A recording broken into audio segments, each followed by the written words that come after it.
And I just want to say good morning and welcome, and it's great to see you all here today.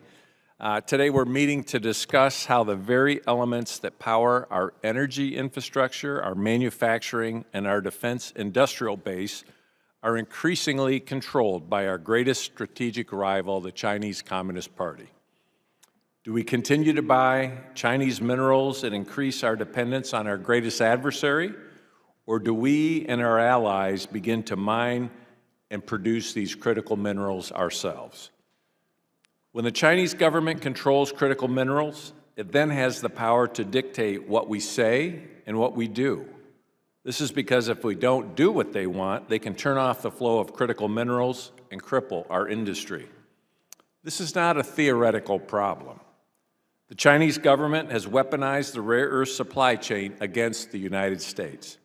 Last month, China imposed export restrictions on rare earths and other materials necessary for American industry. This didn't happen overnight. Over decades, the Chinese government took advantage of our inaction and built up this critical choke point. In 1992, China's then leader, Deng Xiaoping, stated, "There is oil in the Middle East, there is rare earth in China." Since that statement, China's dominance in rare earths has grown to the point where China will control 76% of rare earth element refining by 2030. That's according to an estimate by the International Energy Agencies. We're watching Xi Jinping wield the rare earth weapon Deng Xiaoping began developing decades ago. Over the span of 30-plus years, China grabbed different parts of the critical minerals industry, developed a loaded gun, and pointed it directly at American industry. It strategically acquired an American magnet company, stripped out the American know-how, and then shipped everything to China. It also bought up mining assets overseas, tanked global mineral prices, and killed American mining firms. These strategic moves by China threaten our nation, our people, and our way of life. Take the rare earth element samarium. It is crucial for military platforms, but almost the entire supply comes from China. Without it, we would be unable to make certain defense platforms, and that's only one element. There are many more that are critical to American manufacturing, national security, and our economy. Without them, our society would crumble. Bringing mining value chains back to the United States will take time and require concerted effort from Congress and industry. Without a permanent signal from Congress, businesses will not invest and China's advantage will grow. This year, the Trump administration has taken bold actions to start breaking our dependence on China.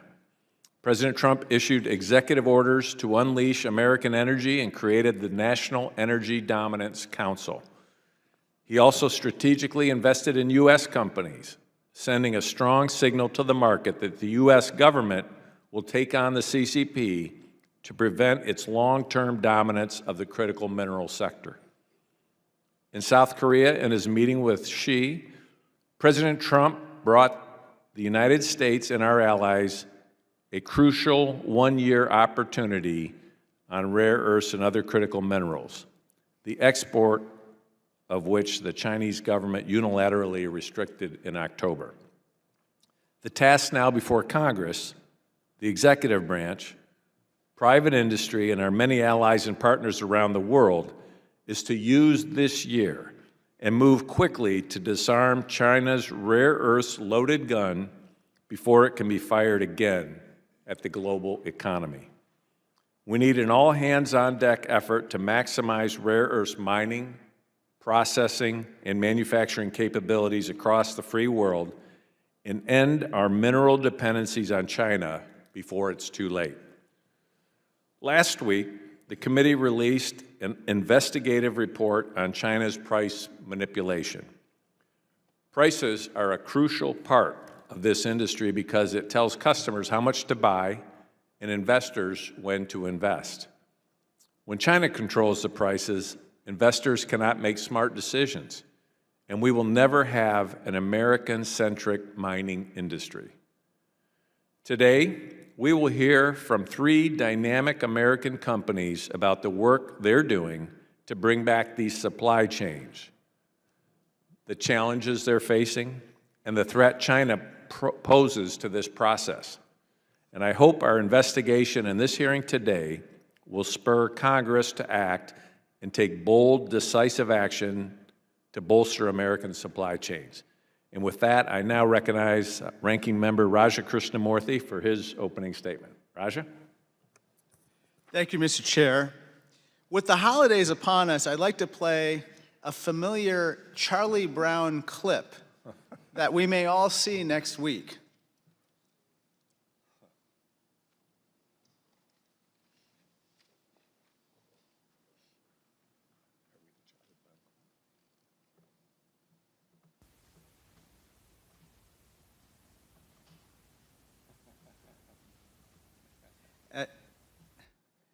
As you can see, just when Charlie is about to kick the ball, Lucy pulls it out from under him, as she always does. And that's exactly what's happening with the US and China. The CCP is running the same old economic playbook in different industries, and we're falling for it again and again. Here's the playbook. First, the CCP makes much more stuff than their domestic market requires. Second, they export the excess stuff below their cost. By doing this, they pull the rug out from under non-Chinese companies trying to compete. And then third, once the CCP has killed the competition, they weaponize their monopoly for coercive purposes. Last week, this committee released a 52-page bipartisan investigation into how the CCP uses this playbook to dominate critical minerals, and by extension, our supply chains. America once led the world in rare earth production, but those days are gone. China, as you can see, has surged production, flooding world markets. But the CCP didn't just produce more. They sold critical minerals at unfair prices, even below the cost of production. In doing so, they killed their competition and created a monopoly. If private companies colluded to kill off their competitors, their executives would be in these handcuffs. But because this massive price-fixing conspiracy was orchestrated by the Chinese Communist Party, it's us, not them, that find ourselves in handcuffs. This is a rock. Inside these types of rocks are rare earths, which eventually get processed and made into these magnets. What you might not know is that there's a magnet in every motor. And motors aren't just in cars, but in so many devices that we depend on, including this blender. Mr. Chairman, care for a smoothie? You could thank me and the magnets that help power this blender later. America used to be the world's leading producer of magnets until 1998, but then we got played. Just take the story of Magnequench, a GM subsidiary which had a large magnet factory in Indiana. Chinese investors bought it and agreed to keep the Indiana factory open for 5 years.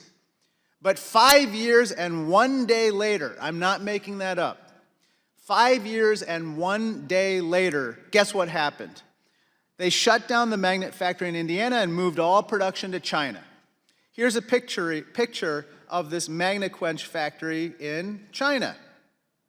Now that China dominates rare earths and magnets, they have the power to not just unplug this blender, but our entire economy. But the keys to unlock our handcuffs are right here in this room. Niron produces the world's only permanent magnet that uses 0 rare earths. MP Materials operates the only rare earth mine in America, Mountain Pass, California, which is pictured behind me. And Lithium Americas is developing the largest lithium deposit in the US. If these companies fail, the CCP wins. But if these companies succeed, we all win. And that includes the Chinese people themselves. Some of us may recall the 2005 movie Blood Diamond about African diamonds mined using forced labor.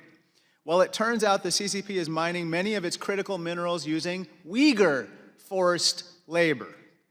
So here's my proposal for a fictional sequel. It's called Blood Minerals, a movie about how China is exploiting its own people to mine critical minerals and then weaponize its monopoly against Americans.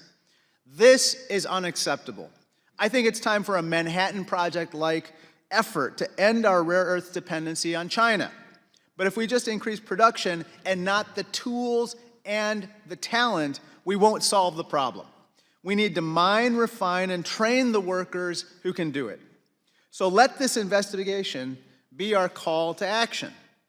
Right now, back home in Chicago, Mr. Chairman, my beloved Chicago Bears are 7-3 because they stopped just playing defense and they started playing offense. Chairman, let's be like the Bears and show the CCP how it's done. Thank you, and I yield back. Thank you, Ranking Member, and we're proud of those Bears and their comebacks. And thank you for the smoothie as well. If any other member wishes to submit a statement for the record, without objection, those statements will be added to the record. Today we have 3 witnesses who will help us understand the challenges in critical minerals. Mr. Evans is the Chief Executive Officer of Lithium Americas Corporation. Mr. Schlauster is the Executive Vice President, Corporate Affairs, and Chief Communications Officer at MP Materials. Mr. Roundtree is the Chief Executive Officer at Niron Magnetics. I want to welcome all of the witnesses and thank you for being here this morning. And Mr. Evans, you're now recognized for your opening remarks.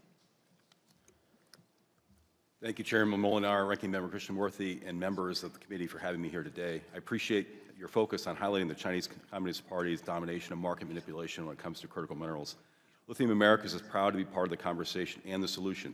My name is Jonathan Evans. I'm the President and Chief Executive Officer of Lithium Americas. We're developing the critical Thacker Pass project, a fully integrated mining and processing operation located in Humboldt County in northern Nevada, which hosts the largest known measured lithium resource and reserve in the world.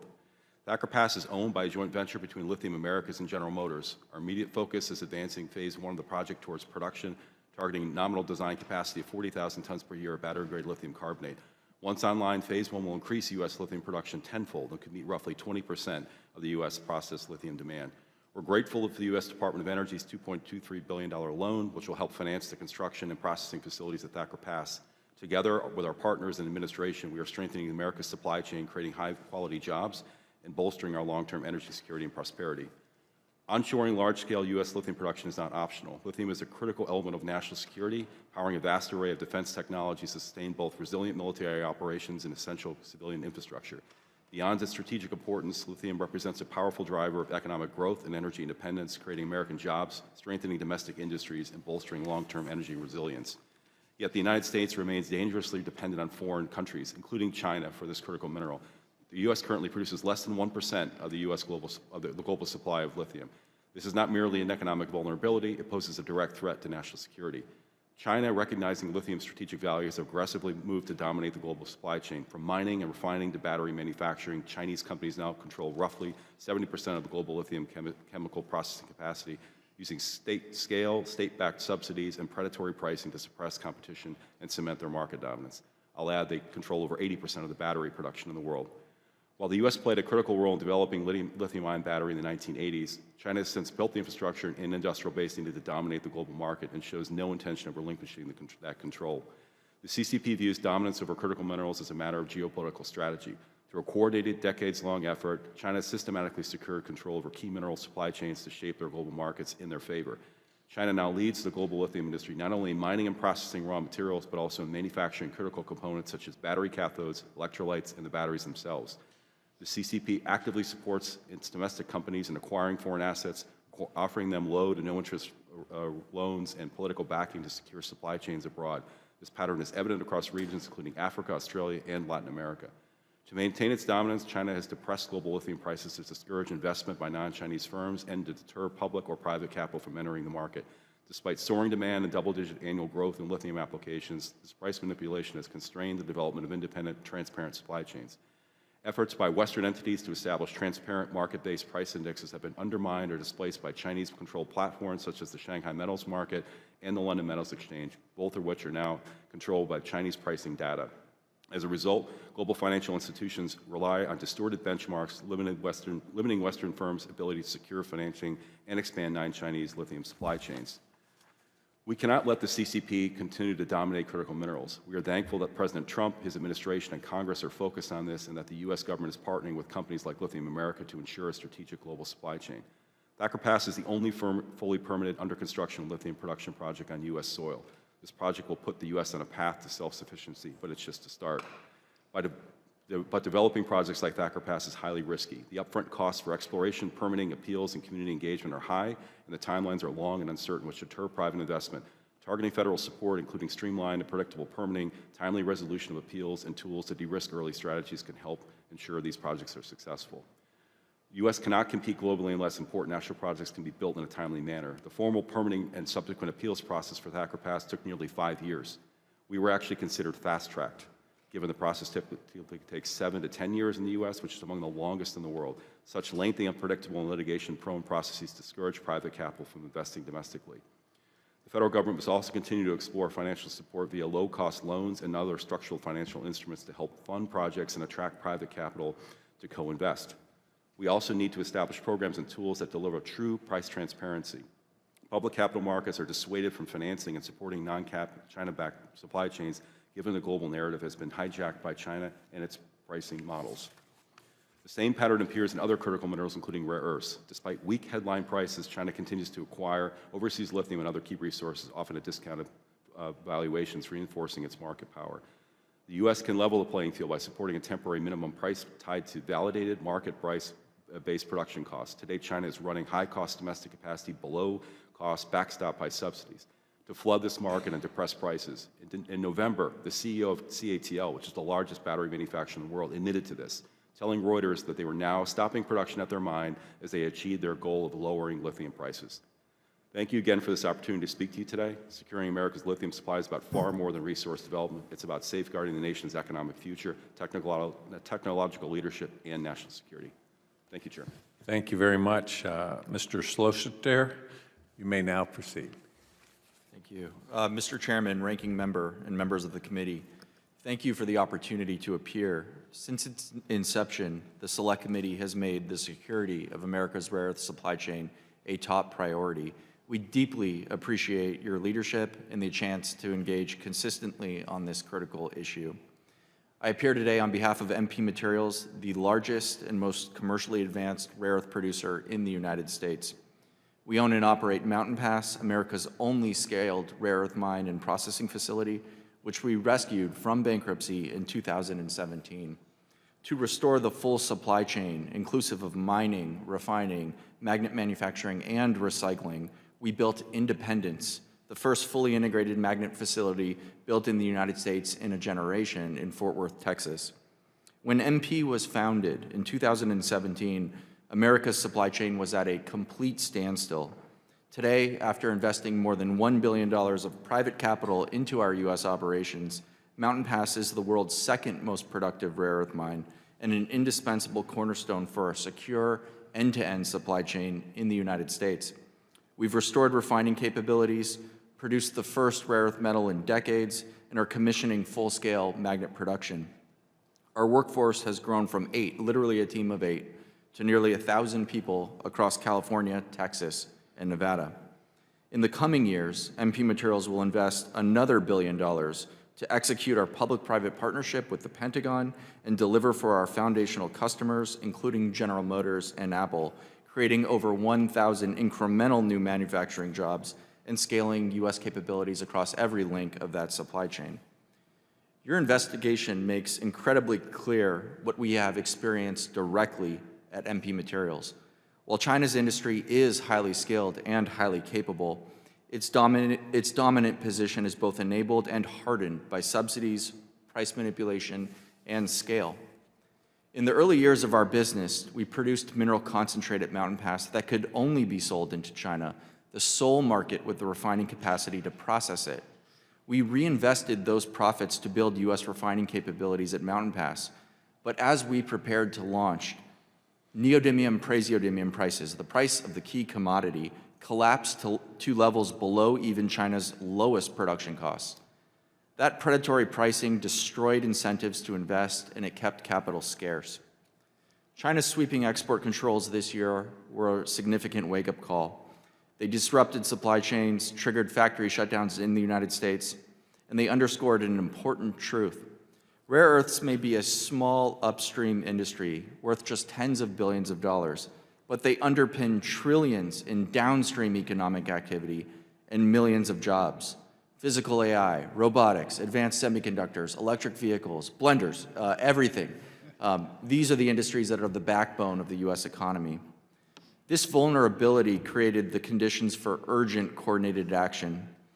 In July of this year, MP Materials and the Pentagon entered into a transformative public-private partnership. The agreements are anchored by 3 pillars closely aligned with this committee's recommendations, and they reflect the urgency that the chair and the ranking member have called for. We are grateful for the bipartisan support expressed by the chairman and ranking member following this announcement. It's a clear signal of the importance of securing and acting to restore America's rare earth supply chain. First, the partnership is anchored by a price floor agreement that directly addresses the market-distorting practices identified by this investigation. Second, it includes a 10-year magnet offtake commitment, enabling us to invest well over another $1 billion in the coming years to take our U.S. production capacity towards a 10-fold increase to 10,000 metric tons of magnets per year. Finally, it includes a transformational capital investment that positions the Pentagon as MP's largest shareholder.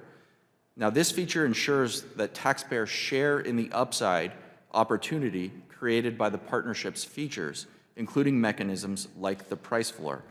Based on our current market capitalization, this stake has already generated approximately $700 million in unrealized gains for taxpayers. These measures demonstrate how public-private partnerships can deliver national security benefits while creating opportunities for taxpayers and the federal government to share in the upside rather than simply absorbing risk and losses. The bipartisan recommendations contained in this committee's report offer a strong blueprint, and we endorse its direction. Where appropriate, the federal government should deploy tools that neutralize predatory pricing. Congress should level the playing field in trade. Congress should support workforce development initiatives. Congress should endeavor to reasonably compress permitting timelines for high-standard projects. The United States should pursue sectoral arrangements with trusted allies and partners. And finally, the United States should incentivize and reward American companies that source U.S.-produced critical minerals and derivative products. It is worth noting the irony that China is not only the largest producer of rare earths, but also the largest end market for both materials and magnets. They're the largest customer. Strong, deliberate action by U.S. companies, akin to the agreements we signed with General Motors in 2022 and Apple earlier this year, can help reverse decades of dependency. Mr. Chairman, ranking member, members of the committee, America can achieve resiliency again. We share your view that doing so is no longer optional. Supply chains are the front lines of industrial and national security.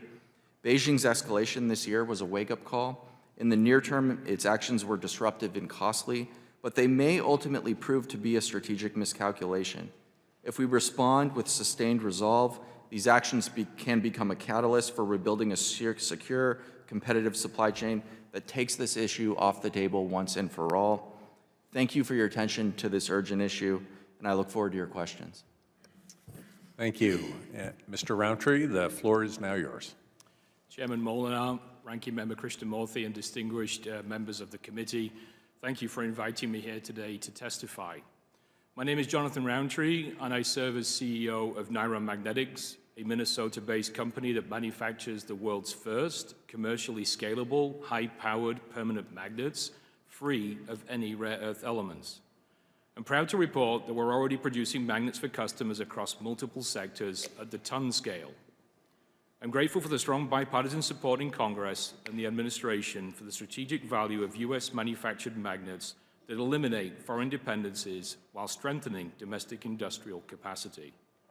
Your attention to America's magnet supply chain is very much appreciated by virtually every industrialized sector but particularly our automotive, consumer, and defense customers and prospects. Today, U.S. industries consume roughly 50,000 tons of permanent magnets annually, but analysts believe this figure will at least double by 2040.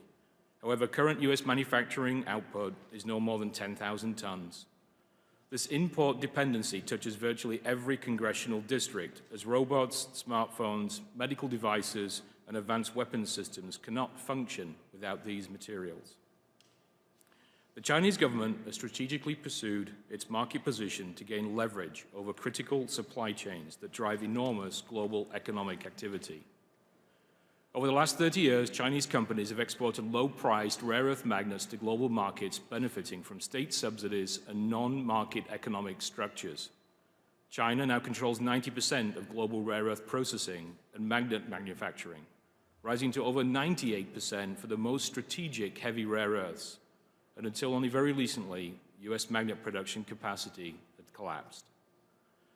But decades of anti-competitive pricing have also created domestic economic incentives to invest in breakthrough technologies that could disrupt legacy systems and thereby weakening monopolistic control of the rare earth supply chain. The 2010 maritime trade dispute between China and Japan led American engineers to invent in 2011 a highly stable permanent magnet without any rare earth inputs. Unlike legacy neodymium-based magnets, these iron nitride magnets are manufactured with secure, domestically abundant resources, iron and nitrogen, the most common element in our atmosphere. Iron nitride is a new magnet for a new century that no foreign power can monopolize or restrict. We recognize that we are only one among many alternative solutions, including post-consumer recycling and tailings. As a matter of national security, every option should be explored and supported as the U.S. builds a more resilient domestic supply chain. However, iron nitride technology transforms the magnet supply chain by enabling the manufacture of permanent magnets from iron and nitrogen, reducing the need for rare earth mining, chemical separation facilities, and complex metallurgical processing. A single vertically integrated facility transforms commodity iron ore and atmospheric nitrogen into finished magnets. This entire pipeline exists today within America's borders. Third-party and customer testing confirms commercial viability in approximately 2/3 of permanent magnet applications, and institutional investors, including GM, Stellantis, and Samsung, have invested over $300 million in scaling the technology. Iron nitride is not a science experiment. NIRAM broke ground last month at a facility that will begin producing up to 1,500 tons of permanent magnets in 2027.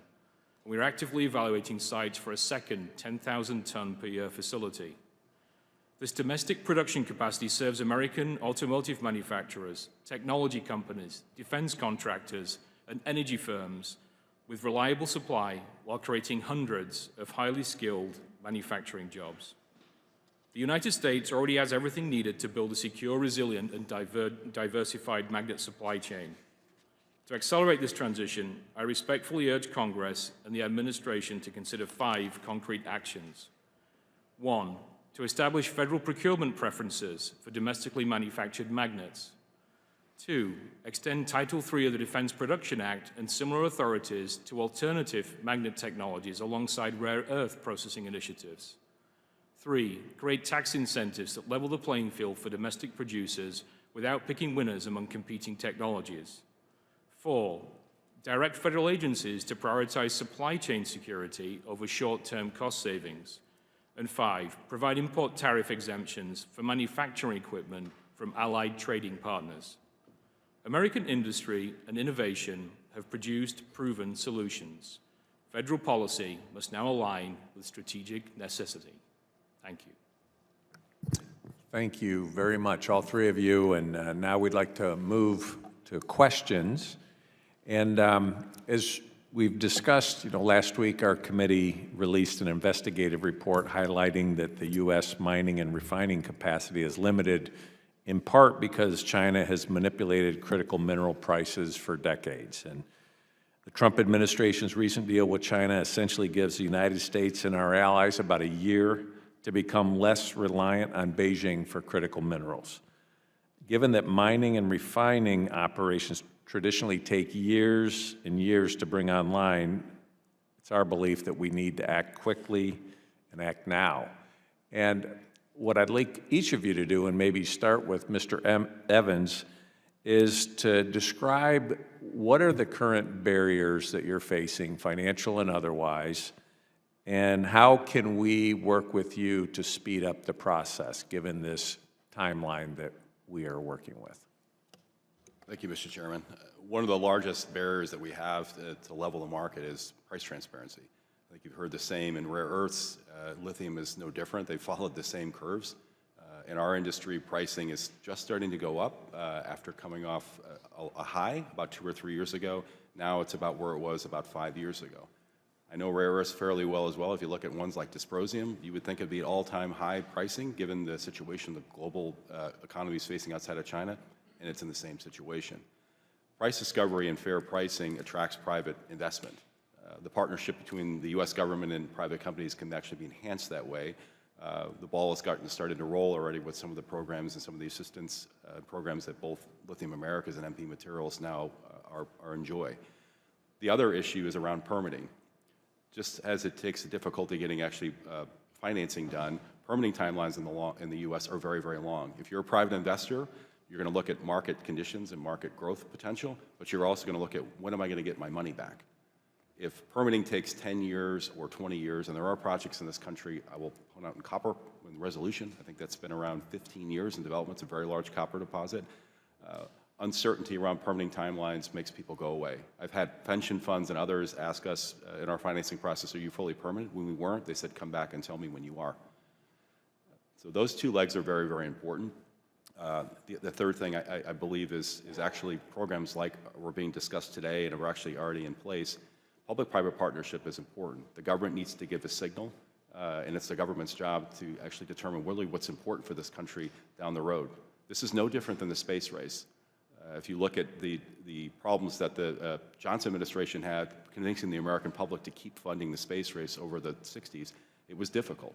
What we got out of that was we were leaders in the semiconductor industry. Things like Velcro and all other kinds of technology actually came out during that process.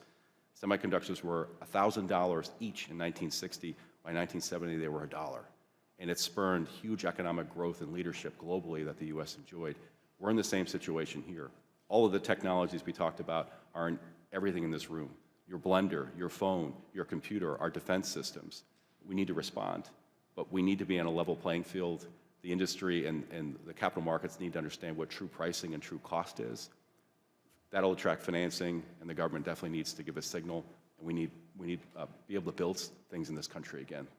The laws are such that we have to have, and we do have the highest standards in the world, but they need to be somewhat predictable and reasonable for financial investors to support projects like this and actually get a return. Thank you.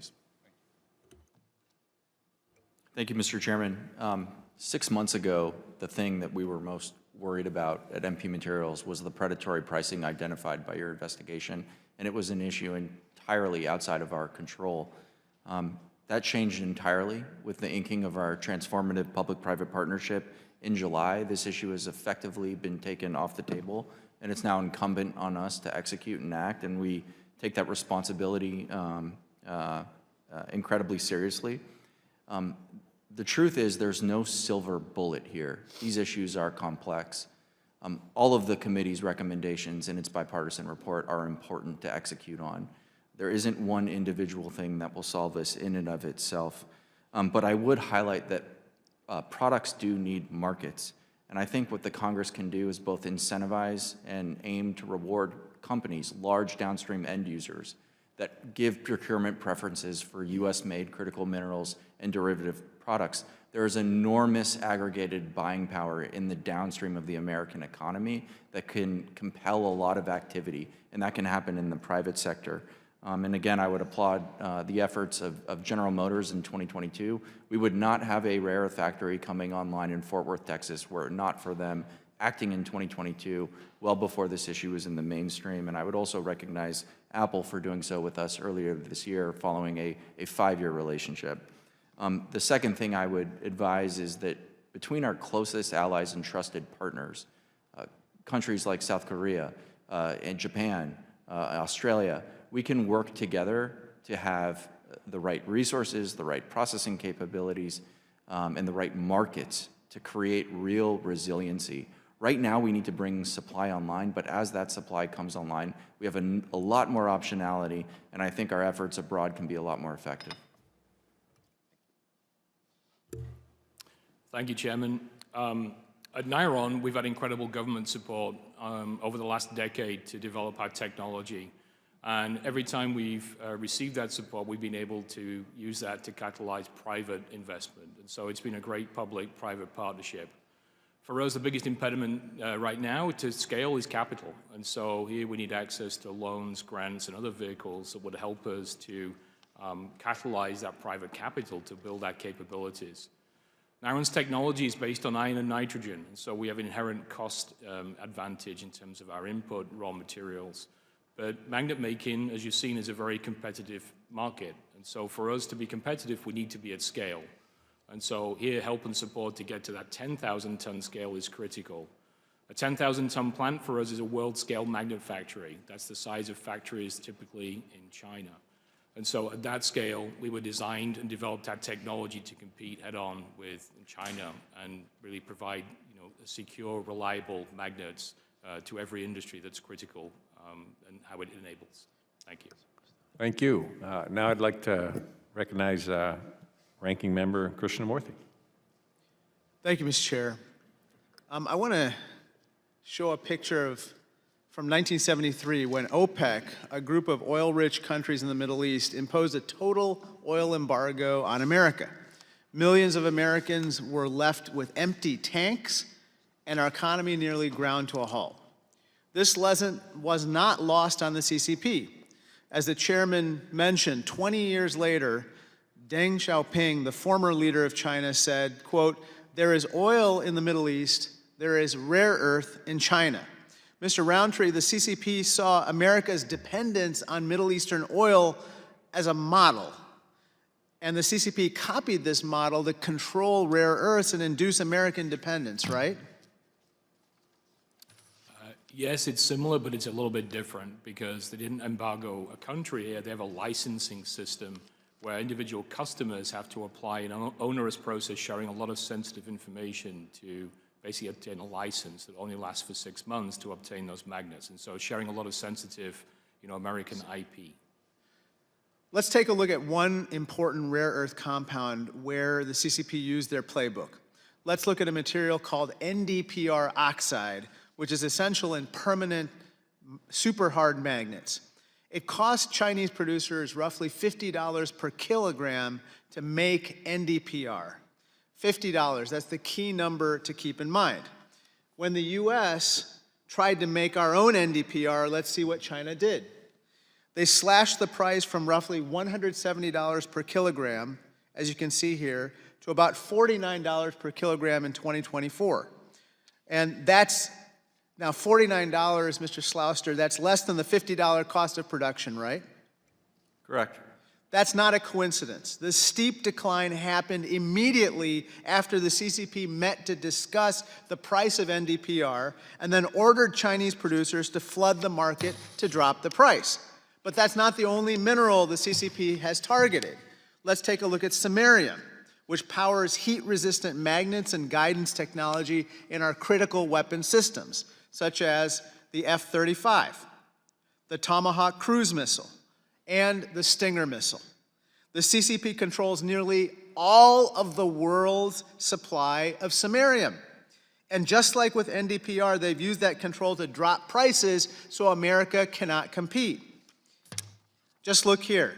As the US made attempts to create domestic sources through contracts with MP Materials and other companies, we see how the CCP brought the price down from around $20 per kilogram in 2022 to $9.91 per kilogram in August of this year. But the key thing here is that the average cost to produce samarium, even in China, is $11 per kilogram. Again, the CCP is selling for less than their cost. The same is true for magnets. Mr. Slouster, as you can see behind me, in 2020, we found this very interesting memo from the Chinese Commerce Ministry's archives. Can you please put this up? This is a fascinating memo. It says, for magnet exports, for Chinese rare earth companies, quote, the transaction price tends to be low, even to the point of being lower than the production costs. The CCP is straight up admitting that it's selling for less than the cost of production, right, Mr. Slouster? Yes, our view is that magnets are being sold for less than the production cost and the cost of raw materials. That's predatory pricing, as you mentioned. The CCP playbook is clear. Overproduce, underprice below the cost of production, thus attempting to kill its competitors, and then weaponize the monopoly. So the question is, what do we do about it? Mining and processing more rare earths in America is only one part of the solution, I respectfully submit. We also need alternatives that potentially bypass rare earths entirely. Mr. Roundtree, your company produces the world's only high-performance rare earth-free magnets. I actually have one right here, which is stronger than traditional rare earth magnets. If produced at scale, it appears that your magnets could be cheaper than normal magnets. So if the CCP cut off rare earth exports entirely to the US, potentially at scale, your magnets could keep our economy going. They work by using an entirely new technology which you described, which is called iron nitride, combining iron and nitrogen. Mr. Roundtree, this approach was developed by a University of Minnesota professor named Jingpeng Wang, pictured behind me, correct? Yes, that's correct. And Dr. Wang isn't just your founder, but he's also an immigrant from, you guessed it, China. He does his work at a federally funded lab in the US. If we want to break China's stranglehold on magnets, we need an all-hands-on-deck approach. That means welcoming the best talent from around the world, including China. It also means funding research and uncuffing ourselves from our dependence on the CCP. Thank you, and I yield back. Thank you. Now I'd like to recognize Representative Whitman. I want to also compliment you for your leadership on our Critical Minerals Working Group in the past session. Well, thank you. Well, thank you, Mr. Chairman. We certainly did a lot of discovery during that time, lots of critical information that's led us to today. But I want to ask our witnesses today, the issue is, how do we catch up? You know, we are way behind the Chinese, especially with critical supply chains as it relates to not only rare earth, but critical minerals. How long do you think it'll take the United States to build back supply chains to make sure they're fully capable of supplying all the demands in the U.S. marketplace? And what role could efforts like price supports play in buttressing that market to make sure, as Ranking Member Christian Morthe pointed out, that the costs don't drop below the cost of production? We kind of create a price floor there. We aggregate demand. We make sure that we are producing to the U.S. demand and making sure that we produce with a guarantee that the floor never drops below the cost of production, which kind of acts as an insurance policy. So I want to get your perspective on how you think that would play in helping the marketplace and making sure, too, the demand signal is sent and investments take place as they should in those areas. Mr. Roundtree, we'll begin with you, and then we'll go to Mr. Slouster and Mr. Evans. Yeah, I think for Niron, for us, we need the capital to help get to scale. At scale, we don't necessarily need the price support.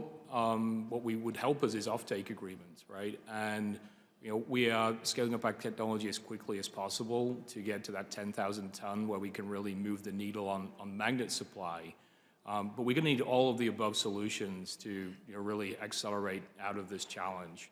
At Niron, we have 1,500 tons of capacity coming online starting in 2027, and we're working with the administration to see how quickly we can bring on a 10,000 ton factory, targeting to try and have that coming online by sometime around 2029. That's great. Matt? Before I look forward, I want to look back because I think it's relevant here. In 2017, the founder of our company, James Lukatinsky, he acquired Mountain Pass when it had 8 people and was in care and maintenance under the supervision of a federal judge. There was no accounting system, no corporate infrastructure, literally 8 people. The U.S. had 0 mining, 0 refining, and 0 magnet manufacturing. Today, we have the 2nd largest rare earth mine on Earth right now in the state of California, We have the largest rare earth refinery in the Western Hemisphere, again at Mountain Pass. We have metal production online and on a commercial basis, and we're getting ready to do full-scale magnet production. And we've come that far in 8 years with very little air support for the core central issue identified by this committee, which is predatory pricing. Right. So now that we have significant resolve and that issue, in our case, has been effectively taken off the table, we can move much more quickly.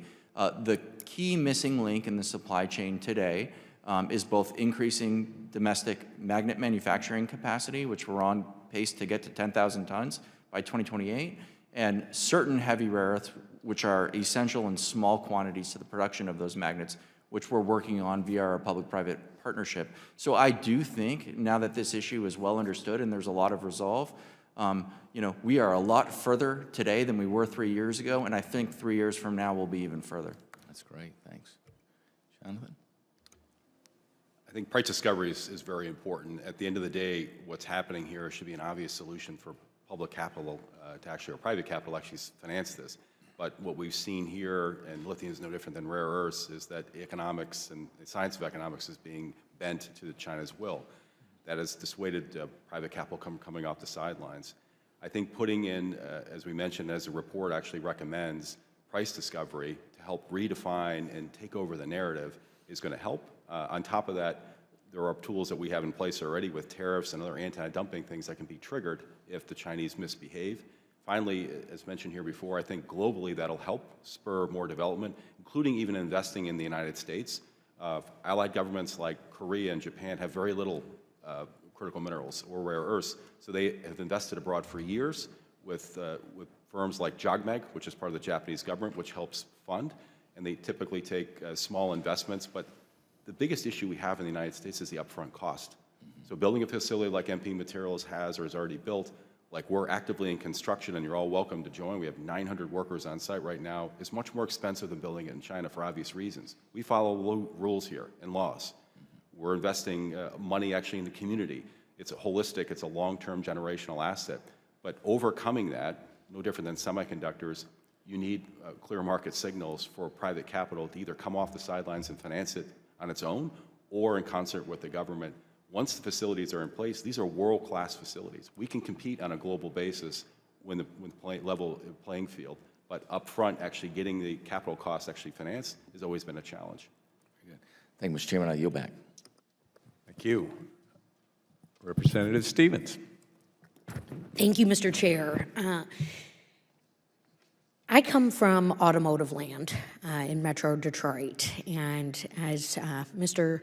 Schlauster mentioned a handful of years ago, some of our automotive leaders have directed a cause or a purpose for this nation to really do some great work in critical minerals. But it wasn't just a handful of years ago that policymakers recognize that we have a problem with our dependency on China for critical minerals, critical materials that go into our supply chain. And in fact, when I was working in the administration of Barack Obama on a little thing called the U.S. Auto Rescue, the initiative that saved our large automotive companies from bankruptcy and rescued hundreds of thousands of jobs, we recognized that we were dependent on China for minerals, and we were dependent on China for microchips. In a bipartisan way, this Congress acted in the year 2022 on microchips. Now we have cause of purpose to act on minerals. I have drafted legislation that I encourage all of you to take a look at. It is called Unearth America's Future Act. This is a 100-page comprehensive bill to direct loan guarantees, tax credits, create an R&D center of excellence to address what all three of you have been talking about, the access to capital considerations. Now, Mr. Rowntree, you're the only synthetic mineral or material producer on the panel. Why is it important that synthetic critical materials be included in congressional policy, and what are the most important ways they need to be reflected in that policy? Yeah, alternative technologies are absolutely critical across a different range of applications. it really then focuses on plays to the strengths of what the US does best, which is to innovate. And so that's what we need to do, is to innovate across these critical materials to find different solutions that enable us to reduce and basically eliminate our dependence on foreign supply, so we can become basically a champion of that in our own economy. Yeah, and so while Iron Magnetics is already scaling production, many synthetic materials are still in the demonstration phase, and as Congress seeks to act now, how do we make sure that the next generation of innovations like these are included in our policy discussions or our way forward? Yeah, I think I mentioned earlier, it's taken us 12 years to get to this point. Right. Materials development is tough. It takes a long time. And so support is needed during R&D, but it's basically beyond that through pilot. And so we were a successful recipient of several Department of Energy grants, including a $20 million scale-up grant that enabled us to get from the gram to the ton scale where we're currently producing today. What's needed now is support beyond that to help us scale. And so we need to make sure that we cross the valley of death there and scale the technology and get to a point here where we can be competitive here with China-based prices on these critical minerals. Yeah, and that's one thing where we remain hopeful in my drafted legislation, Unearth America's Future Act, that we can address some of those valley of death considerations. And then, Mr. Schlauster, in terms of existing trade deals, as they still somewhat exist, we have USMCA, which is under its review process. I'm in Michigan, a manufacturing evangelist, and I recognize that there's potential opportunity for us to double down with our allies. You mentioned Texas, but what are other ways in which we could work with trusted trade partners on critical minerals and development? Well, I think when you look at our trusted allies, you have all the pieces you need. You have production capacity, you have processing capacity, you have large end markets, and those are the fundamental pieces you need to create resiliency in a supply chain and viability for producers. And is there an opportunity to box out China?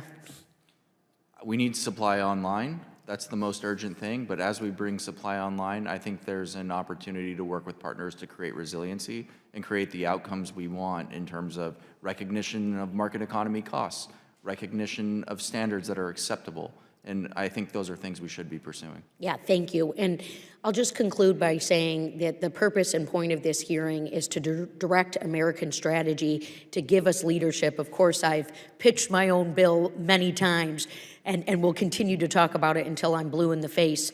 But I continue also to join for bipartisan solutions for a way forward for American manufacturing and our supply chain to beat China. Thank you so much, Mr. Chair, and I yield back.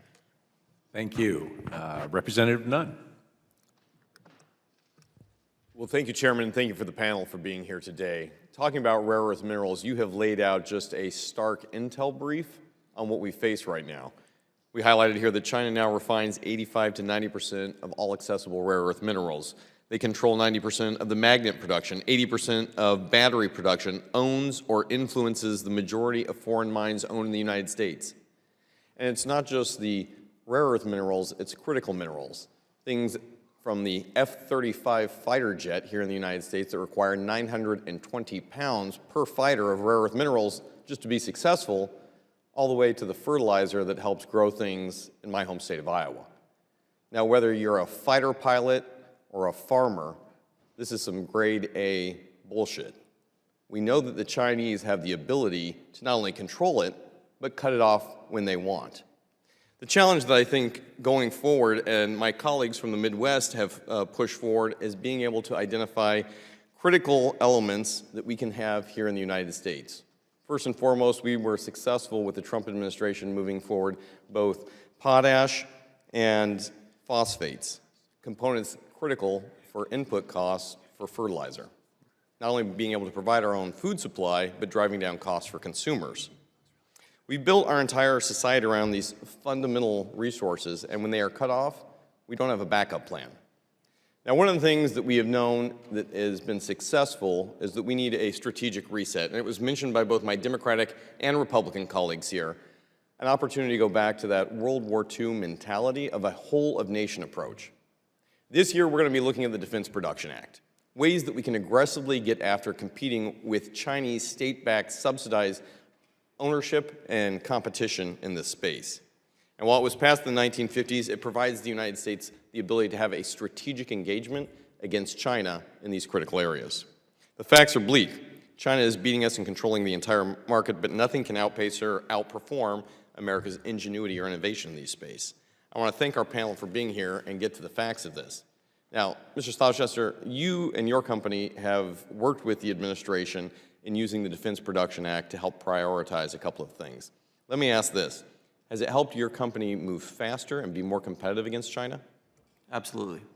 Has it helped production outpace increase in a way that you wouldn't have been able to do on your own? Yes. With the new DPA coming up, do you believe that there's a requirement here for rare earths to be prioritized in America's national security strategy? Yes. And specifically, does the DPA allow you to compete with a state-backed Chinese entity that has both companies as well as government-owned entities? It's certainly a helpful tool in competing. Very good. I'd like to know a little bit here on how the U.S. measures could successfully decouple with DPA from China and decrease our reliance on China's production of critical minerals. You've got some great examples. Sure. You know, the Defense Production Act was first invoked for rare earth materials, I believe, in 2019, along with a series of presidential determinations, and it's been used in the past 3 administrations to help build up our domestic capabilities to refine rare earths. We received our first award. It was a very small one. We were a much different company in 2019, and then received 2 more awards in 2020, and that resulted in a little bit of capital investment alongside a lot of private capital from us to bring the separation facility that is now online at Mountain Pass, the one I referenced in my remarks. It is now online. But it wasn't just the capital. I think at that time it was relatively small. It was $10 million relative to a $200 million plus investment. It was the signaling power. We were going public at that time. The U.S. government essentially said this is an important national security project. I think that does sort of signaling power helps to unleash the private markets, the private capital markets, which are something I think we should all endeavor to unleash. And so I do think DPA is incredibly important and has been throughout our history. Mr. Evans, I'd like to speak with you a little bit as well. You've worked on the lithium side, such a critical component to our future going forward. Is there an ability for the United States to actually be able to compete against China? And what other tools would you recommend that we do to help secure lithium as a future for the U.S.? Yes, we actually have a lot of lithium in this country in different forms. In the basin of Nevada, which we're at, which we've done measurements and drilling, and it's the largest in the world. Also in Arkansas and Texas, the Smackover Formation also has lots of promise, and there's another project there that is going to be great. Difficulty for up front for us, we've had to compete through market peaks and market troughs, and I want to recognize General Motors as well. They've invested nearly $1 billion in us early on, and they've stuck with us through this project, along with Orion Finance, which the government has chosen actually to work with the Department of War to invest offshore. But it's very, very important that we have a level playing field here. Pricing is key. Look, the government at the end of the day shouldn't have to pay for all of this. But the signals and the data have been completely hijacked by the Chinese. The London Metal Exchange, which this committee identified, is actually controlled by China, which is actually a surprise to me. All the pricing data for rare earths, for lithium, and for a lot of these other minerals that we've been talking about are defined by China. The financial community uses that for their investment decisions, and it dissuades investment. The Chinese, on the other hand, have been shopping around, even in the face of pricing declining, in some cases in our industry, 80% after a peak, and are still buying assets in Africa, in Latin America, all over the world, because it's a long-term play. And the pricing and the market is controlled basically by the government, but also by collusion with CAT, BYD, and others to suppress any further development. When pricing peaked in this industry at $80,000 a ton, I think the committee recognized that there was 2 meetings when pricing went up, and you saw an immediate decline, which has lasted for 3 years. Now it's going up because they can't control it, because the issue that China has, and we have as well, is power. So we're dealing with trying to expand our grid and with adding more capacity. Capacity takes time, building nuclear power plants, twin cycle gas turbines. What's happening right now, and the highest growth in this sector, is actually putting in battery banks of 2 to 10 hours to be able to deal with peaks in communities. Typically 6 to 10 p.m. at night, you come home, you have to have a peaker plant. The batteries are turned on for 2 to 10 hours, whatever that's needed, and they're recharged during the day. It's going to grow 50%. So we're competing now not only on consumer applications and defense applications, but the very core kitchen table issue we have is electricity in this country and power. Mr. Evans, you're absolutely right. This is a 40-year campaign. The Chinese are using economic warfare against us. Luckily, the resolve is right here in the United States. We have the opportunity to stand up and fight back today. Thank you, Mr. Chair. I yield the remainder of my time. Thank you. Representative Brown. Thank you, Mr. Chairman. Today we are talking about something that affects our economy, our national security, and the daily lives of families in Ohio's 11th District. The minerals and materials we need to build cars, batteries, medical equipment, and modern technology. Lithium, nickel, cobalt are all critical for innovation and supporting industrial growth in Ohio and across America. Right now, China controls most of these minerals from start to finish. They mine them, process them, and manufacture the key components we depend on. And the evidence is clear. China uses this as a control to push other countries like the United States out of the market. They suddenly drop prices to levels no American company can match, or they cut off exports to gain leverage during disputes. When that happens, the impacts hit home quickly. Factories in my district face unstable prices for the parts they need. Auto suppliers can't get the magnets required for electric motors. Steel and chemical producers see costs jump overnight. And workers, many of them union members, who keep our district strong, end up facing uncertainty they didn't create. This is not the result of normal market competition. It's the result of a deliberate strategy by the Chinese government to control the supply chains that power the 21st century economy. And if we don't respond, we risk becoming dependent on China for products that are central to everything, from clean energy to military readiness. People in every corner of my district and all across the Midwest know what it feels like when our industries lose out to unfair competition. We've lived that story before, and we cannot afford to relive it again. So my focus today is simple: to find out how we can protect American workers, strengthen our supply chain, and prevent China's manipulation. I'll start with you, Mr. Slauster. For decades, industries in my district have been hit hard by China's below-cost dumping. Now we're seeing China use these exact same tactics in critical minerals. What changes in trade enforcement would be most effective to protect workers and manufacturers in places like Cleveland from being undercut all over again? Thank you, ma'am. I've spent a lot of time in Ohio's auto towns, Marysville, Anna, in a prior life. So I know firsthand how those factories are really the engine of those small towns. There were shutdowns earlier this summer as a result, in auto factories in the United States as a result of the rare earth situation. With regard to standards, I think we need to work with our allies and partners and agree on a set of standards that align with market economies, that align with our values. And I think if we do so, and I think we are doing so with some of these agreements that we've been forming in the last few years, I think that will help lift up the entire market over time. And I think it's a really important aspect of the whole conversation. Thank you. Thank you. Mr. Roundtree, China's dominance in magnet production gives it the ability to influence global prices overnight. How have you seen China use that leverage to push competitors out of the market or pressure companies trying to build non-Chinese supply chains?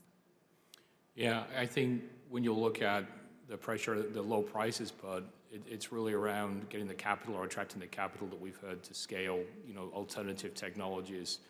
At Niron, our source of iron or iron salts, it's a byproduct of steel making. Our source of nitrogen is ammonia, which is used heavily in the Midwest for fertilizer manufacturing. And so we are bringing back, magnet production, but not playing the same game. We've changed the game. We've out-innovated. And that's what our technology provides us with, well, other technologies that are alternatives to these rare earths. And so it's critical for us as we're scaling here that we get to scale so we can be fully competitive, right, because of the lower cost inputs, right, from our steel making and from our fertilizer manufacturing that will enable us to provide a reliable, secure supply of magnets to the U.S. economy. Thank you. And Mr. Evans, you've seen how long-term supply contracts, processing bottlenecks, and foreign ownership can shape whether a supply chain succeeds or fails. In your view, what are the biggest points of vulnerability in the U.S. lithium supply chain today that could slow down or even derail new domestic investments? I think it's losing the opportunity we have right now, or I think it's taken some time to actually act on some of the things that are being recognized here so we can level the playing field. I say this as a former proud Ohioan, both my kids are Buckeyes. You can see most of the battery capacity in the U.S.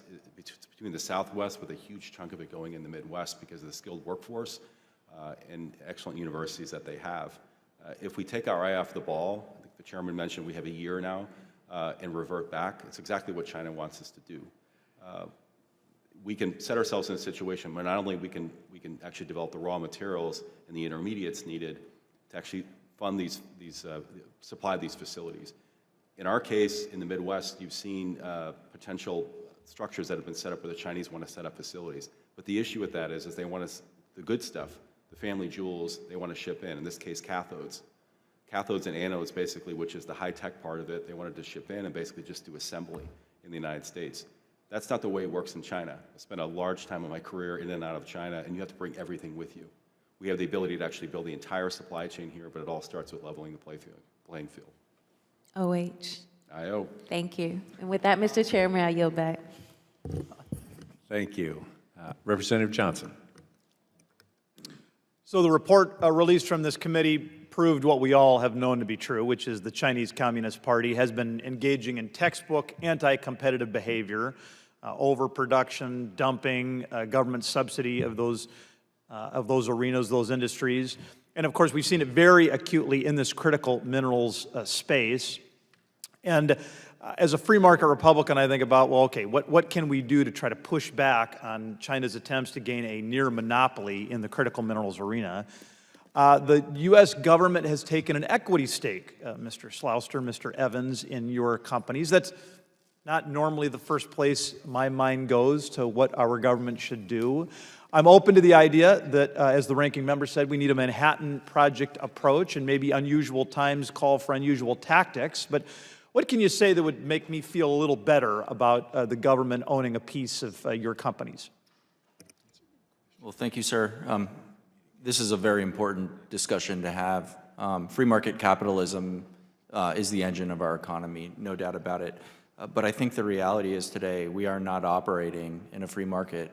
China is both a monopoly and a non-market economy.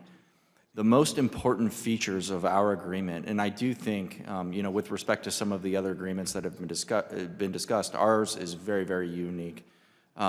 The actual most transformative feature of that agreement is the price floor, which corrects this distortive non-market behavior that this investigation found. And what the equity piece of the agreement allows U.S. taxpayers to do is to benefit from the upside gain that comes along with correcting for that issue. And as I said in my prepared testimony, it's already manifested in significant unrealized gains for taxpayers. So I think it's important when we think about this, where there is market intervention, it should not just be to absorb risk or take losses, but to enable the U.S. government and the taxpayer to participate in some of the upside. And I think that's what our agreement allows for. In our case, in return for the government's equity stake, we're being offered some of the lowest cost of capital in the world. As I mentioned here, one of the difficult parts for industries like ours is actually the upfront capital cost, because again, we're not on a level playing field. I have to follow laws here, and there's things that we need to do. So the $2 billion of low-cost capital is actually a huge advantage, but it's also a signal to the industry that this is important, and to also the private sector.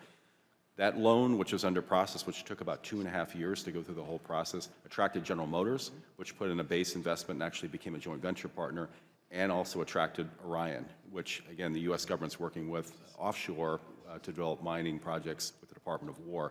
Those two partners likely would not have come if it wasn't a public-private partnership. And as I echo Matt's comments as well, if we do well, the taxpayers should do well. So this really enabled our project to be successful, but it's also a signal to the industry this stuff is important, and now more private capital has actually been involved. So we're happy to be a good example for the rest of the industry, but also and gentlemen, listen, I get it. I mean, you're arguing in essence that this is a super special circumstance, and that, because hearing phrases like, oh, you know, if our company does well, then the American taxpayer does well. I mean, that's just not how we view the private sector, right? That if that store owner or that dentist or that architect does well, that there's an equity stake for government. I mean, generally, if they do well, they pay more taxes, right? So, but that's the more traditional system. I'm open to the idea that this is a bold approach that is unique to your industry. Mr. Evans, you said you hope that this can be an example for within your industry. I just hope it's not an example across other industries, because it does seem that if we start to do this in other industries, we're going to go to a place that doesn't feel like free market capitalism. But with the limited time I've got left, Mr. Evans, help me. You mentioned permitting reform briefly. It seems like a hugely important part of where we need to go if we're actually going to become a global leader in critical minerals. Share some additional thoughts. It's really for anything, sir. Any type of infrastructure we want to build in this country. I don't care if it's a cell phone tower, it's high-tension lines.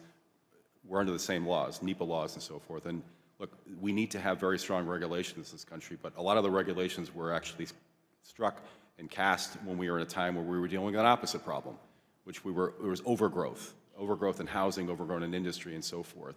It's a real barrier.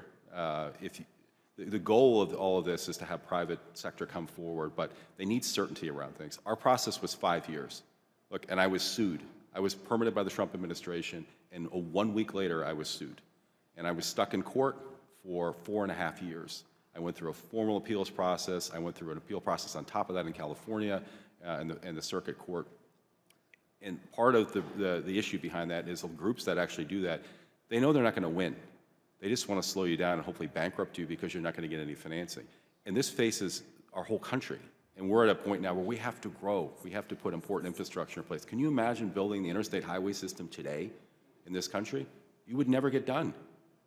So we have to fix this where there are limits around appeals and not depend on whatever judge that you get or somebody listening to 2 people out of 100 that are claiming the same thing over and over again. The certainty, if it's not there, look, I've talked to the Koreans and the Japanese and so forth. They would rather invest here than anywhere else in the world. Once you have an asset, and the government's not going to take it away, we're the strongest economy in the world. You'll attract actually even more overseas investment here if there's certainty around the legal process. It's much too litigious and much too long.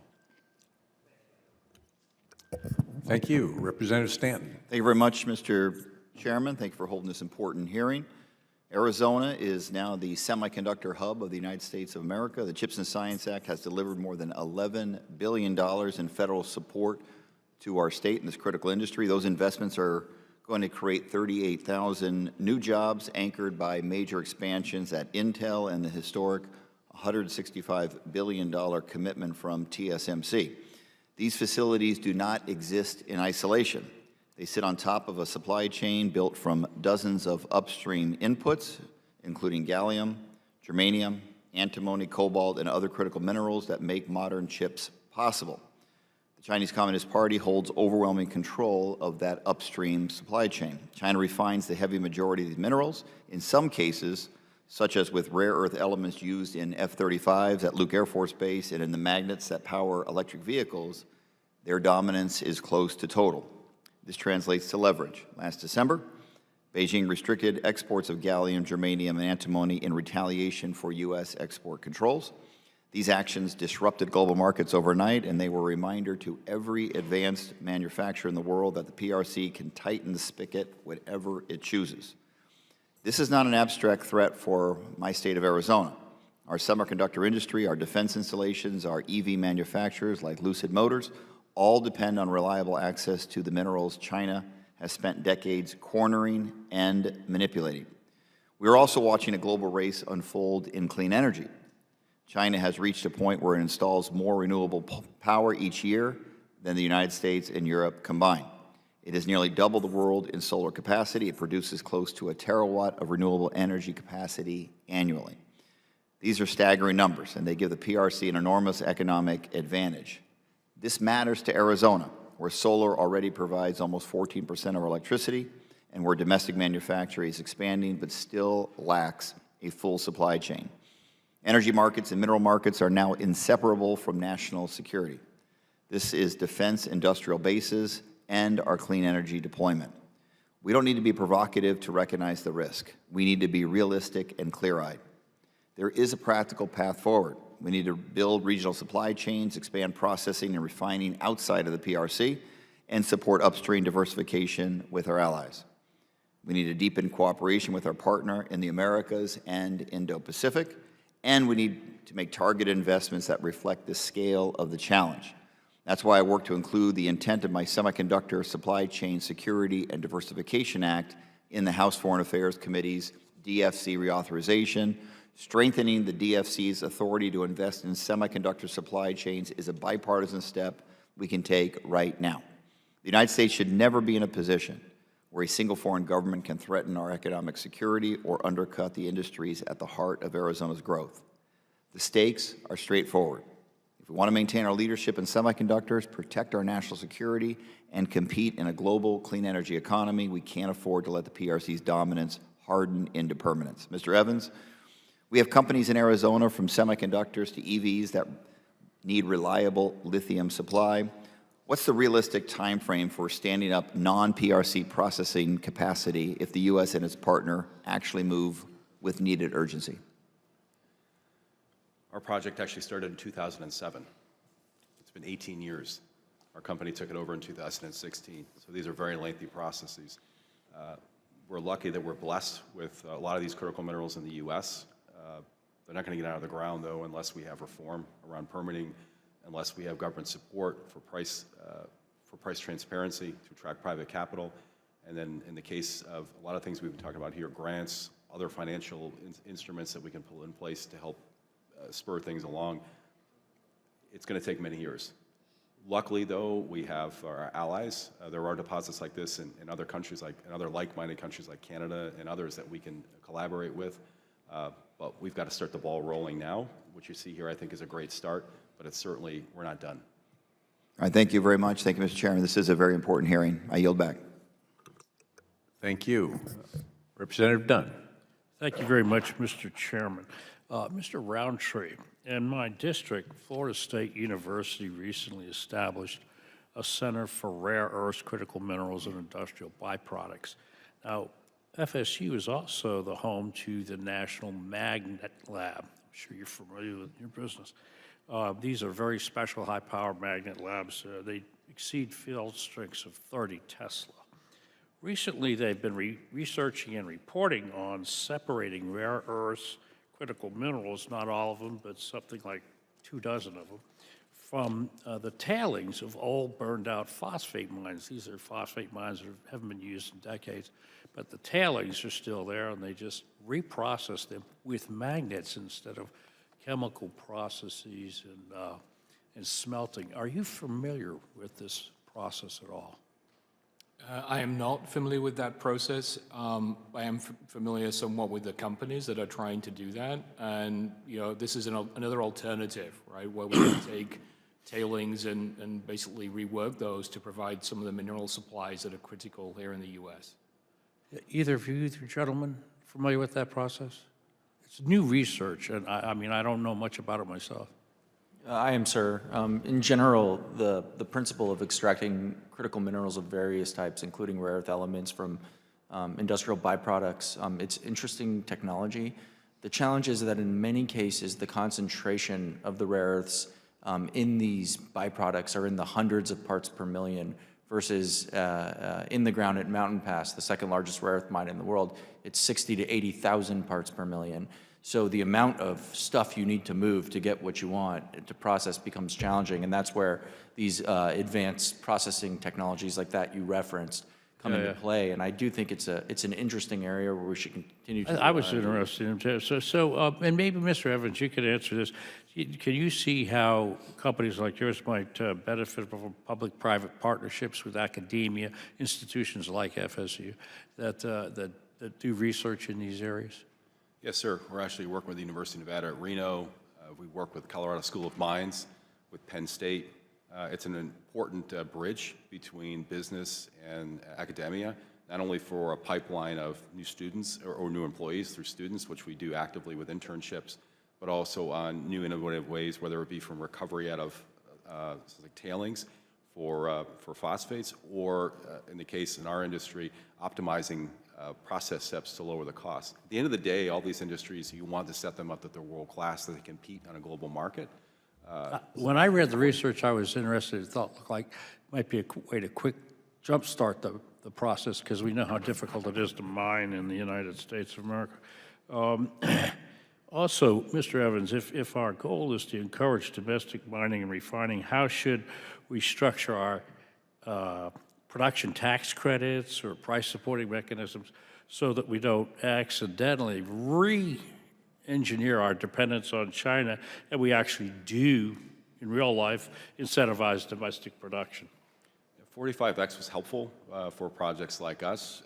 I know that sunsets in the 2030s, but that's certainly an incentive for companies here, just because our operating costs versus the Chinese are always going to be higher.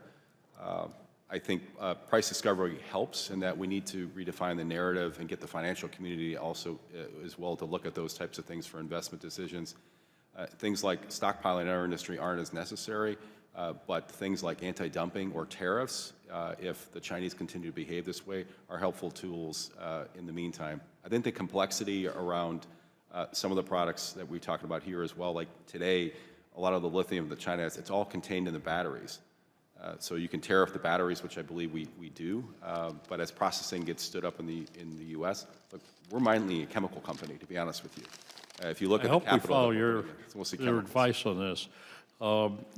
So for perhaps all of you, which industries in America are going to collapse first when we run out of rare earths and critical minerals? I mean, who's the canary in the coal mine? I think the auto industry is uniquely impacted. To build a car, you need 7,000 to 10,000 individual parts. They all have to arrive on time. That any company can assemble an automobile, I think, is a feat of epic proportions. And I think there are so many components within a car. That's why I can't tell who's that weakest. contain magnets. It's enormously challenging. And so I think that's the canary in the coal mine. Thank you, gentlemen, so much for coming here. And Mr. Chairman, thank you.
We had, we need strong demand, quite frankly, from U.S. companies for domestic and allied critical minerals, and especially rare earths, to support a strong industry that is not dependent on imports from China. Would each of you agree that creating domestic demand by statutorily limiting critical mineral purchases from China could be a good way to ensure U.S. industry and investors have the stability that they need to invest? Essentially, buy U.S. or our allies first, China only if nothing else is available. Anyone want to start? Yeah, I can start. I'd like to just refer to your original comments here about looking forward. I think that's critical. We've got to look where we need to be 20 years from now, and that's why investment in alternatives we think is critical, right? It's not going to be the solution for everything. It's all hands on deck right now, but our technology has a potential to have very significant higher performance levels and, you know, be the magnet technology of choice for the 21st century, not the 20th century. And so critical to invest in those alternatives and look at what do we need in the future for many of these emerging technologies. And we've seen the emergence of AI, and there's a lot of data centers that require a lot of magnets to move the air and liquids that cool those data centers. But there's a lot of emerging applications here in robotics, humanoid robots, even in drones that'll become the kind of physical manifestation of AI, and those use a tremendous amount of magnets. And so it's critical for us to invest in those technologies to be able to make sure that we can support them and grow them here in the U.S. Thank you. I'll just say yes, incentivizing and rewarding American companies for producing American-made products is a very good idea. I would agree. Thank you. And Mr. Rowntree, what is the timeline, essentially, that you think, if we were to actually invest the kind of capital that we are talking about, to be able to look at alternatives to replace rare earth minerals, what kind of capital are you talking about, first of all, and how quickly could we actually get this done if we did the moonshot to have this alternative to Chinese rare earth minerals? Yeah, for magnets in particular, and for our technology, you know, it's several $1 billion that's going to be required to move the needle. And so we're building a 1,500-ton facility right now, but we're also currently in state selection mode for a 10,000-ton facility, and that is going to cost us, you know, between $1 and $1.5 billion to build that facility. So, you know, when you look at the investments required, we're just solving for magnets, but there are many other critical minerals that we need to solve for. But I will say that it takes time, right? It's taken us 12 years to get to a point where we're commercializing and scaling the technology, because developing new technologies takes time. So I guess you would also agree that in addition to the capital that's required, we need to start investing in the R&D, the workforce, the innovation, all of these different things, as was mentioned earlier, recruiting the very best and brightest that's going to help us come up with alternatives to what right now we're completely dependent on China to import in. I have just a few seconds left, but would like to ask all of you, right now we're literally shipping all of our e-waste to China and to countries, quite frankly, that are easily manipulated by China so that they can extract a lot of these critical and rare earth minerals in processes that are very environmentally unfriendly, and then be able to take that back to China. Should we ban exporting e-waste, given we know that the technology and the value is there to recycle and harvest critical and rare earth minerals from our electronic waste that we have right now?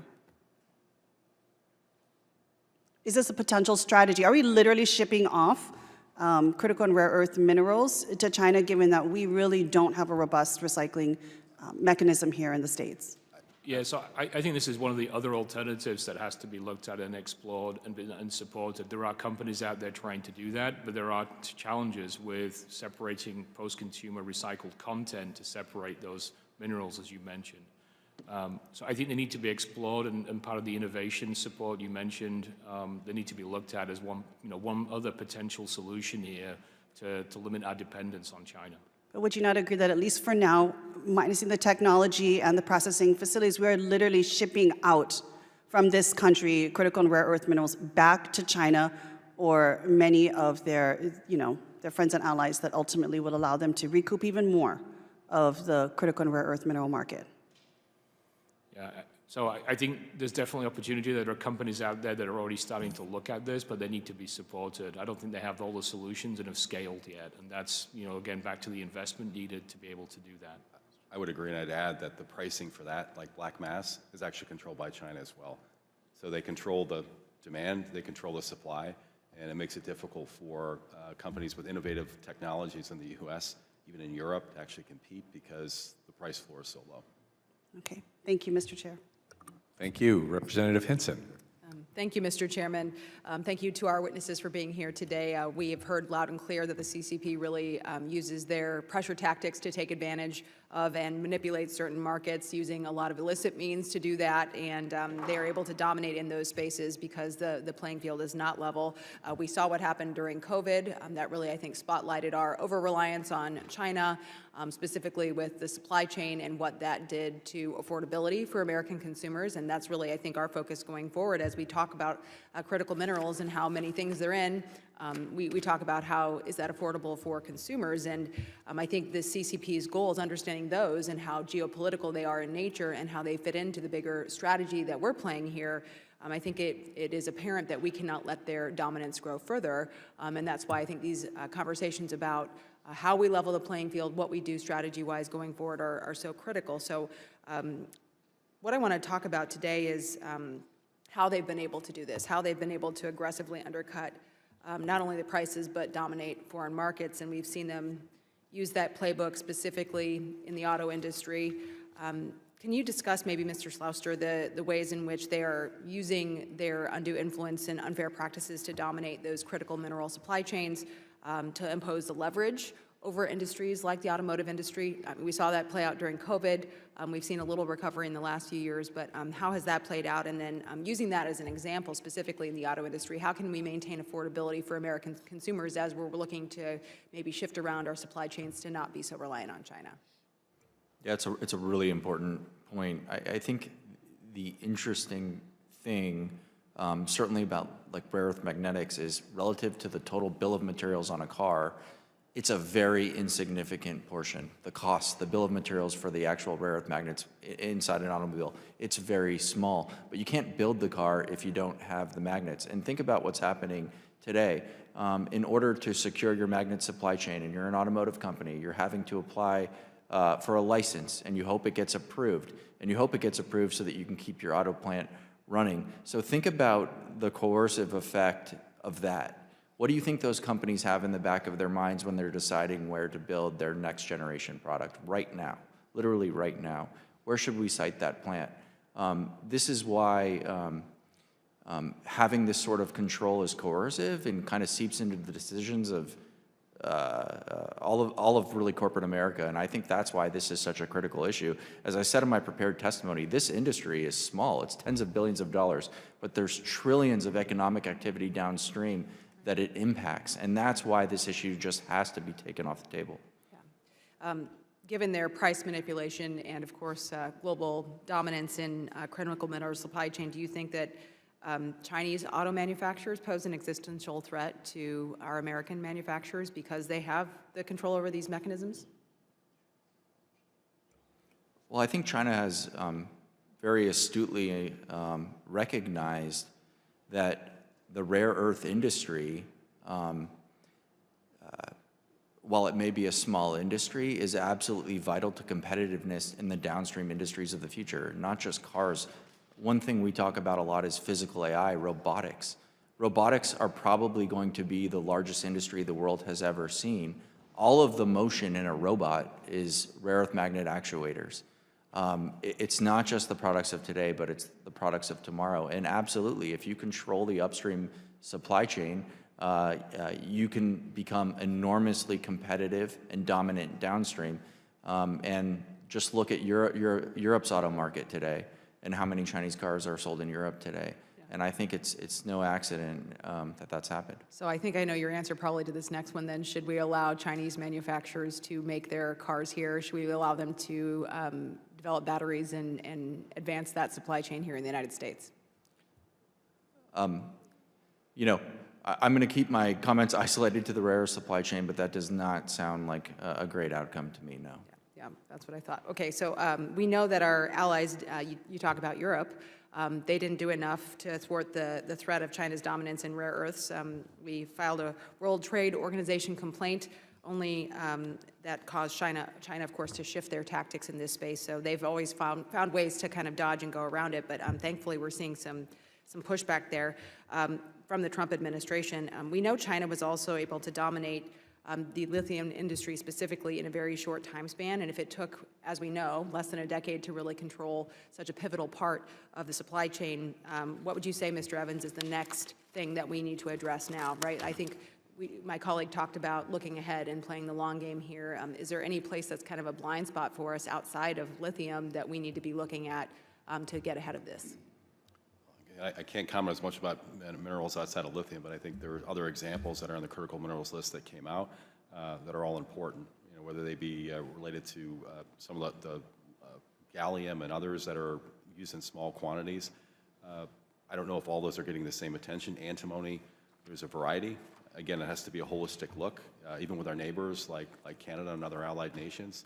But I'm hoping, the question was asked earlier, when's the moment? I'm hoping it's now, that we take a look at what kind of threats these have, what ability we have in this country to actually respond. And the question you asked earlier, I think it's tough for the automotive manufacturers because you have to get a foot in both worlds. So I have no choice but to buy from the Chinese. So, and they have global markets. They can suffer the same consequences where Chinese government can actually, literally just one company can't buy here anymore, you know, as punishment. So until we put alternatives for them, and I'm not saying that we wholesale, we're completely independent, but alternatives that are either here or in allied countries, I think it's very difficult for the automotive manufacturers, I think it's like 4% of our GDP, to actually make clean decisions like that. Thank you, Mr. Chairman. I yield back. Thank you. Representative Newhouse. Thank you, Mr. Chairman, and thanks for having such a critical issue on critical mining for the subject today. Gentlemen, thanks for being here and providing us important information. I want to go back to the whole idea of federal permitting. It's no secret that China, over the last number of decades, has built up their critical mineral industry, whereas we have not. We face many challenges in this country in order to accomplish that, and certainly permitting reform, as you've talked about, Mr. Evans, in response to Mr. Johnson, is a big part of that.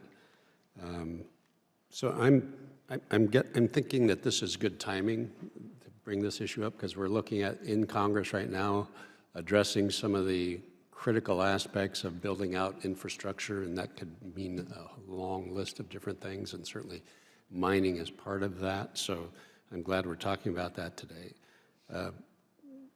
As we go through this debate and discussion, I want to hear from you guys, all of you, if you have some input here. What are some of the key factors that should be addressed as we look at this permitting reform issue?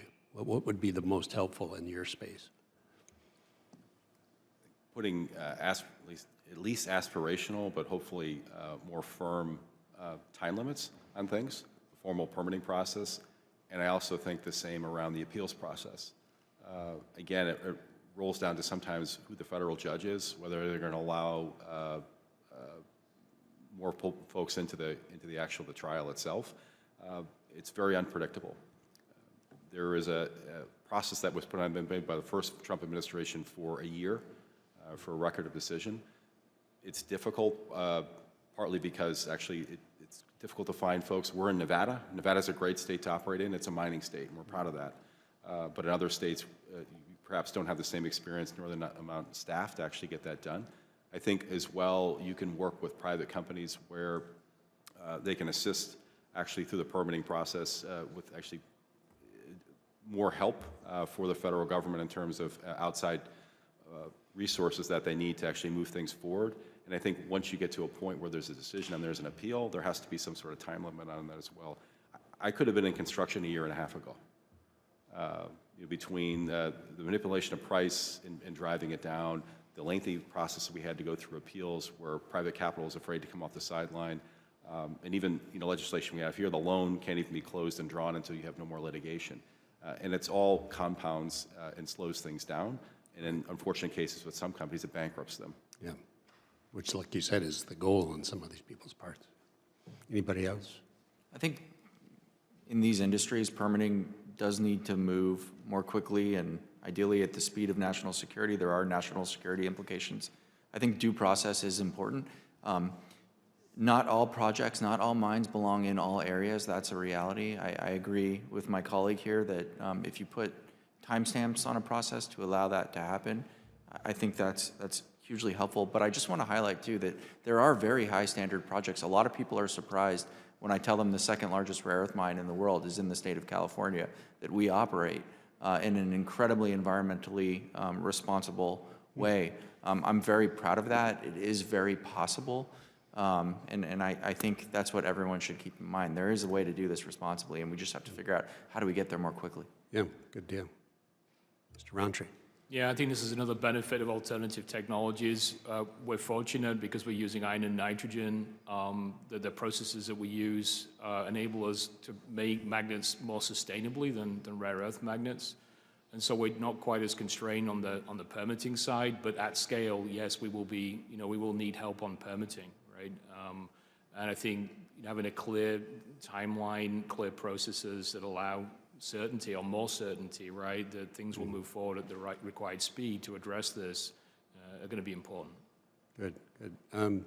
Just real quickly, in the few seconds I have left, some of the minerals certainly are not, that we need are not geographically located here in the U.S. We have to depend on other sources, obviously. So how can this country better leverage our relationships with our allies so that we're less dependent on places like China? Are there things, opportunities there perhaps that we can identify? Maybe I'll go first. I think it's every single country outside of China is facing for rare earths the same licensing issues, right? It's not just the U.S. And so I think it is critical to basically come together and work together to try and solve and create these alternate supply chains and support the critical industries, around the world. Very good.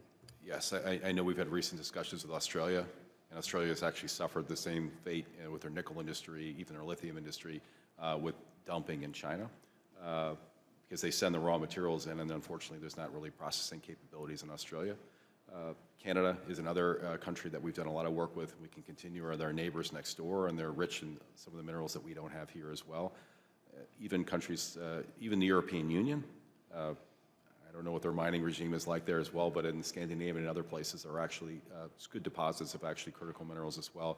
But we're all suffering the same issue, and I think it's all coming to roost. All these countries that somewhat sold our soul and allowed China to take the narrative here. It's hollowing out the downstream industries, which are highly technological. This country is going to retard their growth because the Chinese can shut off this whenever they want to. Yeah. Right. I would just add, support U.S. companies projecting American capabilities abroad. I think we have to go abroad in some cases, and it should be American companies doing so. Oh, great. I appreciate it. Again, thank you guys for being here, and this is just the beginning of this conversation. Thank you, Mr. Chairman. Thank you. Representative Jimenez. Thank you, Mr. Chairman. And I've said this before. I mean, I look forward to the day when we make the Chinese can eat their lithium.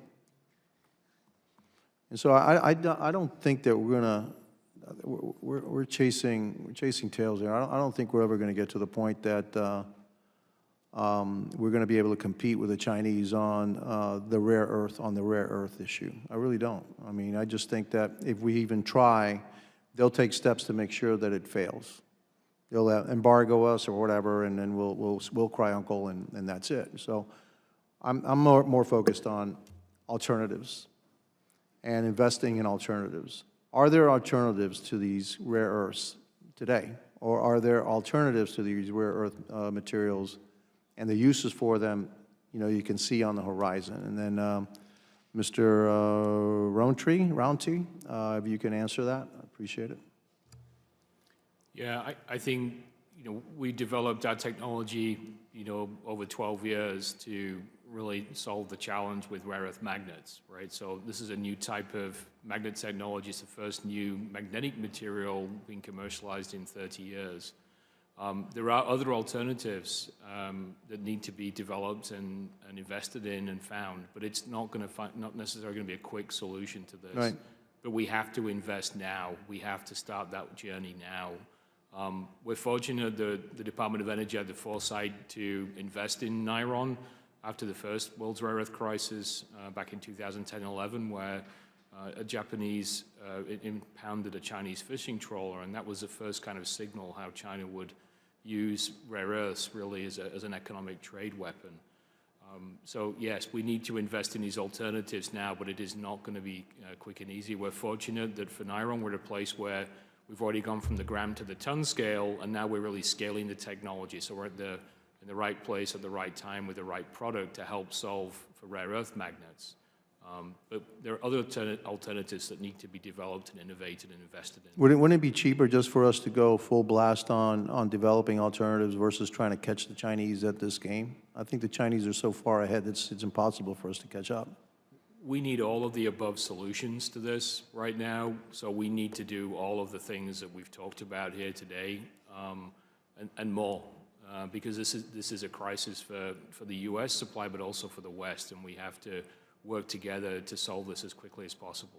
Well, right now we need their rare earths, but they also need our money, our cash.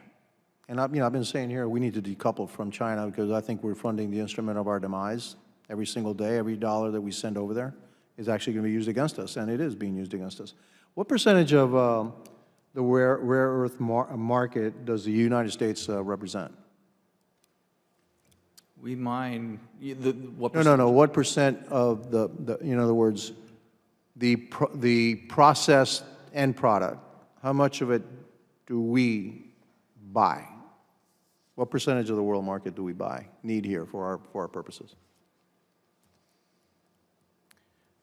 I can answer that. So the U.S. uses around 50,000 tons per year of magnets. They don't buy that amount of magnets. They're embedded in a lot of the end devices, cars, audio systems, pumps, motors, et cetera, that contain those magnets.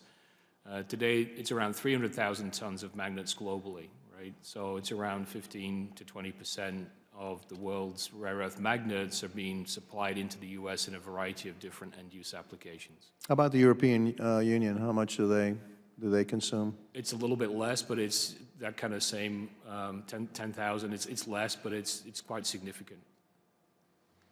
So with us and the European Union, well over a third of the market? Yes, I believe so. So we can provide that information afterwards in writing if that would be helpful. would the European Union be willing to, one of the things that I looked at here, the testimony, or at least some of the things that I saw was that, maybe what we should do is establish kind of rolling tariffs on these materials so that a Chinese rare earth materials we would never allow it to be cheaper than, say, a U.S.-made product. So, it would bounce up and down. So if somehow the Chinese, really wanted to suppress the price of a certain product, certain material, we would then raise the tariff on that material so that it would always be kind of like equal to the United States. Do you think that the European Union would join us in this effort, knowing that they're just as vulnerable as we are to Chinese manipulation? Yeah, it's a great question. I can't comment on the European Union, but I will point out that even though we use 50,000 tons a year here in the U.S., we're not buying that many magnets. It's significant. It's around 7,000 to 10,000. So the challenge there is that they're embedded in different end devices that we're purchasing. So how do you manage that, or how do you regulate that or provide tariffs on that? It's not an easy question to figure out. Okay, my time has expired. Thank you. I yield back. Thank you. Representative Moran. Thank you, Mr. Chairman, and thank you for each of you being here today to discuss this very important issue about critical minerals and the CCP's economic warfare against the American people. A warfare that, as each of you know, is strategic, it's long-term, and as our report today aptly describes, it's predatory. When our country prepares for war, or when any country prepares for war, what does it do? It not only stockpiles resources that it needs, but it also seeks to consolidate the means of production to ensure that their populace and industries are the only ones who can consume those in a very critical time period. That's exactly what I think Xi Jinping and the Chinese Communist Party are doing. The goal in my mind for them, and I think they've stated this clearly, is total control, total domination. We both, the United States and China, know how vital critical minerals are. We both understand how vital that role is in our economy across the world. I want to start talking about something specific to my region, Northeast Texas. It's a region where lots of lithium is. And lithium, as many people know, but for those that are watching that don't know, it's critical. It's a key critical mineral that the U.S. must invest in and that we will see dividends if we properly do. East Texas is at the forefront of that, as all of you are aware of, with companies nearing production in that area. Northeast Texas has the highest grade lithium brine resource in all of North America. It's part of that Smackover region. It's part of that Smackover formation that spans from western edge of Florida all the way to East Texas. And we're proud to be supporters of that development in Northeast Texas as we can. So let me start with you, Mr. Evans. What are the most significant barriers that your companies have faced when trying to start a new critical minerals project in the U.S.? You mentioned a few earlier. And then how can the federal government either get out of the way or give your industries the ability to progress quickly? Thank you, Congressman. And you're right. I know the Smackover formation well. Actually, good friends with the CEO of Standard Lithium, so they're doing great work. Look, permitting, and it's a little different probably maybe in the region there's a lot of private land, but still state gets involved and there will be federal involvement. So to the extent that the red tape can be cut and the permitting processes actually can be predictable, I think that's really important. Number two of that, again, is capital. The cost of these projects is very similar in terms of capital intensity. It's going to be more than the Chinese. It's going to be more than Africa and so forth. These are high-quality, world-class resources, but getting over that capital hump, this is no different than, to me, semiconductors. Building a semiconductor fab in the United States is very expensive. However, once they get into operation, their operating costs are world-class. Both these deposits can operate actually on a global basis and actually become a new supply free from Chinese control, but getting over and getting financing is really key. But part of that, as I mentioned before, is pricing transparency. Both of these projects could have moved much, much faster if the Chinese hadn't included over the last 3 years to depress lithium prices to an all-time low.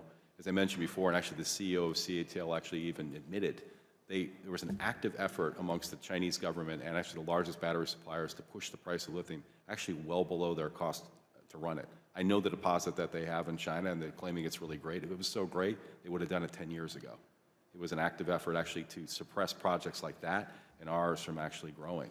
Can you help the American people understand, or any of the three of you, how large the deposit of lithium would be across the United States in that Smackover formation, what it could be transformationally to our economy and to our ability to become independent from and decouple from China? Between Nevada and the Arkansas-Texas region, we have much better reserves than the Chinese do. And actually, if you combine them together, it's more than what you actually have in Bolivia. It's higher grade and better than what you have in Canada. It's actually better, more responsible mining techniques. We could be actually a world-class, sizable global supplier of actually lithium refined chemicals in this country and actually usurp the Chinese. Mr. Slouster, I want to come to you with my last question. I'm a member of the Ways and Means Committee. I've been clear that I think our tariff policy should be focused on key industries and imposed in a manner that is targeted and gets the results we need for those key industries. In April of this year, the Trump administration launched a Section 232 investigation into critical minerals and has closed deals with many of our trading partners, including Argentina, South Korea, Australia, Japan, Thailand, that address opening our markets to trade critical minerals. The most recent deal with China states that they must, quote, effectively eliminate China's current and proposed export controls on rare earth elements and other critical minerals, end quote. I think we have to stay very vigilant to ensure that that is actually upheld. Mr. Slouster, here's my question. If China does not uphold their agreement to export minerals freely, what targeted tariffs would be beneficial for your industries that might change China's behavior, and how can they be structured to not inadvertently be a barrier to you? Yeah, thank you, sir. That's a really important 232 investigation. I think the administration is taking strong efforts to bring supply online, and as we do, I think we should look at trade measures to protect our domestic markets. I think the key thing here is we should not just look at the critical minerals themselves, but the derivative products, such as magnets, and then the imports of those derivative products in consumer goods. We bring in a lot of magnets in consumer goods, and I think we need to contemplate that. Thank you. My time's up. I yield back. Thank you. And I also just want to thank all our witnesses. Appreciate you being here with us today. And questions for the record are due 1 week from today. And without objection, the committee hearing is adjourned.